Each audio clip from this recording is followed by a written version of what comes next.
on top of me molesting me. We're going here like fast. I mean, you asked like what was the thing, and this was like the first thing that popped into mind. And it was interesting because I didn't remember the experience for a very long time. I did not remember that this had happened until I was in my late 20s.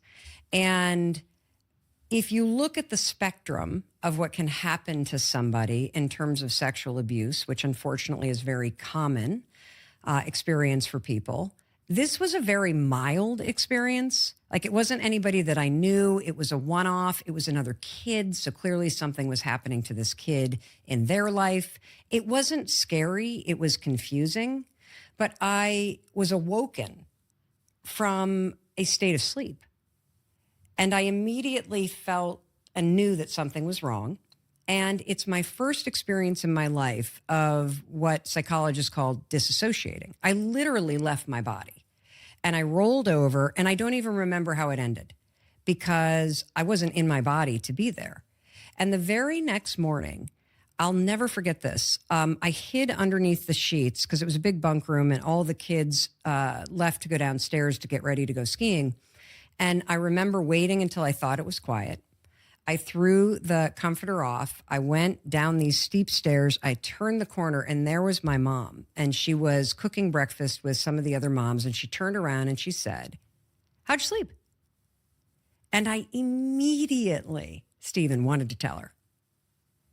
And out of the corner of my eye, I saw the kid. And in that moment, split-second child brain, I froze.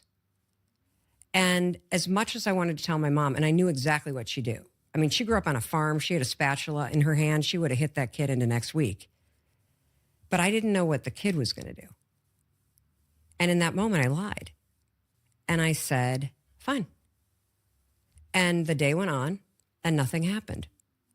And I believe whether it is a 30-year-long struggle with anxiety or a tendency to disassociate, or the fact that I was chronically lying when I was younger, in any moment when I felt uncertain, I had no idea how that singular moment set me on a course that would last decades before I realized that all of these patterns of behavior that I was struggling with, I didn't know why I lied.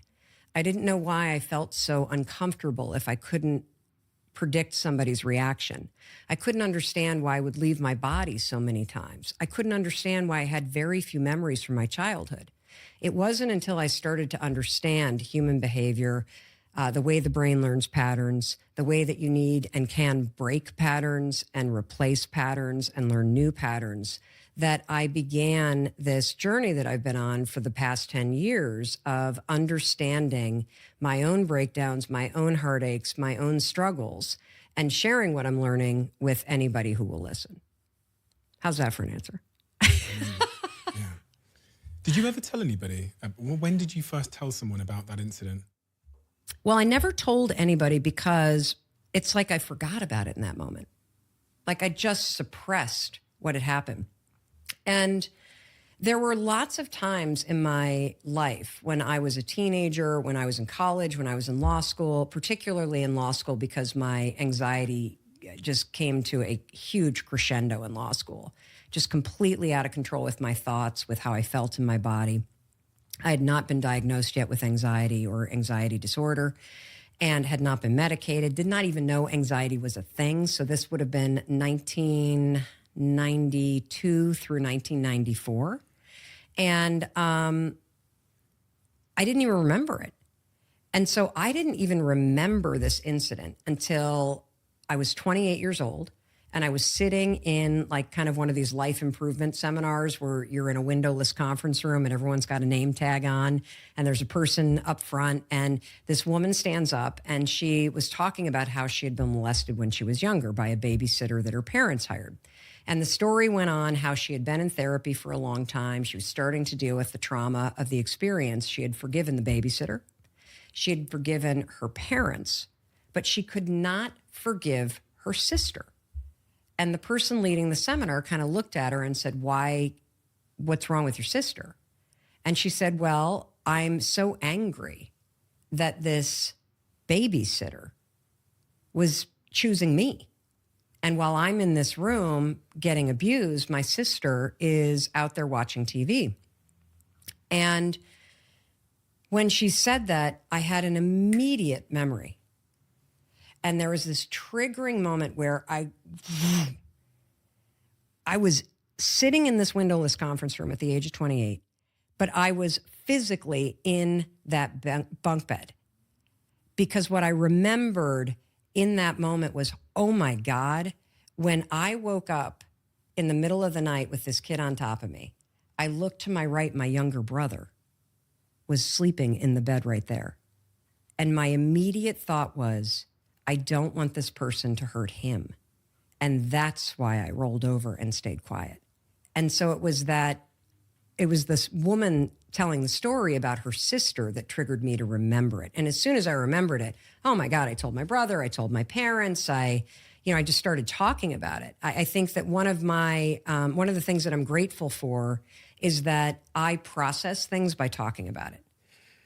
Once the dam is open, baby, like the floodgates are coming. Like and so I tend to process things by speaking about it. And for me, it wasn't the incident itself that created a lot of grief for me, because I know, based on the work that I've done as a crisis intervention counselor, working with victims of domestic violence, the work I did as a criminal defense attorney, working for legal aid in New York City, and the amount of training that we got, and also just the amount of work I've done and studying that I've done on the subject of psychology and human behavior. I know that when a kid is doing that to another kid, it's being done to them. So even at the age of 28, I didn't even have any anger toward the person that did this to me. My anger was at myself. Why didn't I remember this? Why am I so fucked up? Why couldn't I have remembered this? Like the constant self-bashing, that is the piece that I think has been the thing that I've really struggled with. Why am I so fucked up? Yeah, why am I so fucked up? You know, there's this incredible thing about the human design. So when you think about human beings, and you know, as a parent, so my husband and I have 3 kids. One's 23, another one's 21, and then our son is 16.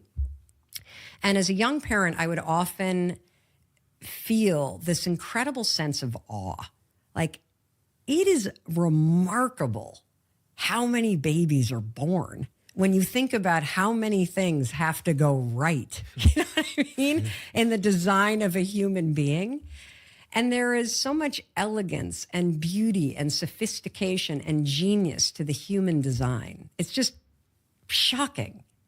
But there is one fundamental flaw that screws up everybody. And that is that when you're a little kid and things happen to you, you do not have the life experience and you do not have the support system to be able to process what is happening. And it could be anything. It could be something as serious as homelessness and poverty and systemic discrimination. It could be violence. It could be abuse in your home. It could be addiction, mental illness. It could be chaos in your household. It could be sexual abuse. It could just be a mother or a father who's so freaking critical or who is passive aggressive. So you wake up as a kid and you have no idea what you're going to wake up to. But when something goes wrong or something happens to you as a kid, you don't have the life experience or the support structure to basically go, whoa, this situation is fucked. Or these adults, somebody call the police. Like, this is not okay. You don't get to talk to me like no kid does that. The fundamental flaw in human design is that when something happens to you as a kid, you don't say, what's wrong with that kid? Or what's wrong with my dad? Or what's wrong with this situation? You say, what's wrong with me? We aim it back at ourselves. And then I think that, you know, this then starts to build as a thinking pattern, that there must be something wrong with me, that you aim everything that's happening out there back at yourself. And you did that through your early adulthood, right? I think everybody does. I really do. I think that when you're growing up, I believe that this happens around the age of 8 or 9 or 10, that, no human being is born and hates themselves. We're actually wired for love. We're wired for connection. If you look at a kid who's 2 or 3 or 4, right, and they see a mirror, they don't look at it and go, ugh, my thighs are so fat. Like I can't, they look at the mirror and they put their hands up and they twirl and they kiss the mirror and they love the sight of themselves. And you and I don't remember this, but we loved the sight of ourselves too. And what happens, because that's your natural state, that's your wired state, in my opinion. You are wired for self-love. You are wired for self-acceptance. You are wired for self-worth. You are wired for self-respect. You're wired for resilience. I mean, when you think about a baby, none of us remember this, but you will literally fall down 77 times an hour and you'll just keep standing back up. So this resilience, this sense of empowerment, this sense of really being proud of yourself, of loving yourself, it is part of your design, your DNA, your birthright, but life happens. And it can happen 2 ways. If you grow up in a chaotic household, you start to absorb the message that something's wrong. And so you go into modes of behavior to protect yourself. And these patterns of behavior that you create to protect yourself get locked in your brain. But for everybody, so if you grew up in a wonderful household like I did, if you grew up in a place that you were very safe like I did, you still are going to experience some kind of trauma, because trauma is deeply personal. And trauma at its simplest form is just a moment when your nervous system gets dysregulated, a moment where your whole body turns on an alarm. And when your whole body turns on an alarm, whether it's, there's the car pulling on the gravel driveway, the person that drinks and comes home and is abusive is pulling in, or, mom's got that expression on her face, I better not say anything. It can be small moments, big moments, but when your nervous system goes into a state of alarm, your brain kicks into, let's record everything in hyperspeed so we can remember this so I can protect you in the future. And that pattern locks. And that's why so many adults continue to stay trapped in patterns from their childhood that they don't even remember why they have them, like any of it. But for everybody, so that's sort of like if you grew up in a chaotic household, which I didn't. But I think what happens developmentally is, there's this moment when we're in elementary school, and none of us remember it, or at least I don't remember it, but it happens to everybody, where one day you walk into elementary school and you're like loving yourself and you're happy as a clam and you're just kind of walking up to whomever and you like yourself and you love yourself. So you'll go up to anybody. You'll sit with anybody in the cafeteria. And then I don't know what the hell happens, but the next day you walk into that cafeteria, you got your little hands on your tray, and you start scanning the room for where you're going to sit. And all of a sudden that brain that is wired for self-love and self-acceptance flips into the sorting hat from Harry Potter. And you all of a sudden see the world in the places that you belong and the places that you don't. And that's how it begins. And your mind starts to tell you, you can't go there, you don't look like those kids, those are the sports kids, they're going to, as a way to protect you. But the message that you start to get from your own brain or from society at large or from what's going on in your household is that who you are is not okay. When I was reading about your story, we're talking about education then and schools, it seemed that you were quite, disorientated in college. When you went to college and you were struggling to figure out who you are, and that resulted in quite significant procrastination. And oh my God. Yes. So I'm very open about the fact that I struggled with anxiety for a long time. Yeah. And what's interesting about anxiety is that, you know, I'm now talking to you from the perspective of being 53 years old. I was like really fucked up. And by fucked up, I mean, not that I was like stealing cars or breaking laws or doing anything like that, but I was not comfortable in my own body. And the way that I would describe it is, I think from that moment, literally, that moment in fourth grade that I just shared with you, it makes me really sad to think about the fact that I was just a fourth grader that had had a traumatic experience. I didn't know, but my nervous system remembered. And so anytime I went to bed, I woke up the next morning with the sensation in my body that something was wrong. And any pattern of behavior or thinking that you start to repeat becomes a habit. Habits are just patterns. That's all that they are. And so I had a life experience because of one incident where I would wake up every single morning and feel like something was wrong and I couldn't put my finger on it. And the more that you wake up and think something's wrong, the more your brain is going to find reasons why something might be wrong. And so I developed this sort of chronic state of feeling on alert, feeling this sense that I got to be aware. Fight or flight. Yes, yes. My, you know, in clinical terms, my sympathetic nervous system got switched on and I had no idea how to turn it off.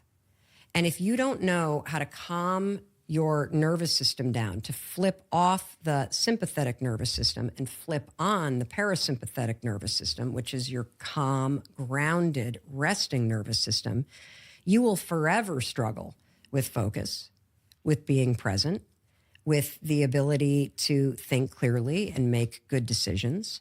You will constantly talk about the fact that you feel anxious, and that comes from your nervous system always being on edge and being in fight or flight. I didn't know any of this. I was just a nervous kid with a nervous stomach. Every camp that I went to, I got sent home because I was too homesick. Oh, yeah. I mean, you know how homesick you have to be for trained counselors to actually call your parents and go, we got a problem here. She can't stay here. Like, she is out of her mind. When you say out of your mind, what are the physical symptoms or verbal symptoms of that? Oh, my gosh. Complete dissociation. So I would be at camp, like literally sixth grade camp. So at the end of sixth grade year, and I feel bad for little Mel Robbins. I feel bad for her because, you know, here's this experience, sixth grade camp, where the entire school for 4 nights goes away to a camp, just the sixth grade. It's supposed to be the culmination of your sixth grade year. And I am so freaked out that something bad is going to happen, that I, of course, escalate things in my own mind. I don't even feel like I'm at camp. I feel like I'm walking on a movie set. I don't feel like I'm on Earth. I feel like I'm on a spaceship somewhere looking down all the time. I feel like I might throw up because my stomach is rattled, because when you're anxious and you can't focus your thoughts, you tend to not eat. And so that, of course, upsets your stomach. It's not that something bad's going to happen. It's that you're screwing up the chemistry in your stomach by not eating because you're so nervous, which only makes it worse. And as your mind is scrambling, thinking something bad is going to happen, and then your stomach is hurting, then you start to think, oh my God, I'm going to throw up. And then you start to think, well, if I throw up, something bad's going to happen. And then the kids are going to laugh. And like, it just becomes this spiral train wreck. And that is the state that I lived in. And so, you know, you learn how to cope. It becomes your new normal. But that was basically my life, constantly feeling like something bad was going to happen, constantly feeling like I wasn't really present, constantly lying or fibbing about how I felt or what I was thinking because I didn't want people to judge me. I mean, it's awful. And then you come through college and you've got to make that choice in life as to which direction you're going to go in. It seems quite... Choice. I love the choice, yeah. Yeah, well, how would you define it? Panic. Panic, yeah. Yeah, because I didn't know what I wanted to do. Yeah. Because I had only ever lived in survival mode. So did you not take a pause to decide to sort of listen Take a pause. who you were and what your calling was? And Take a pause. You know, when you have anxiety, your whole mode of living is, if I'm on the move, no one can catch me. If I am on the run, I'm safe. And so what's interesting is that I think the only time in my life that I have actually slowed down was during the pandemic. Does that sound familiar? Yeah, of course. Yeah.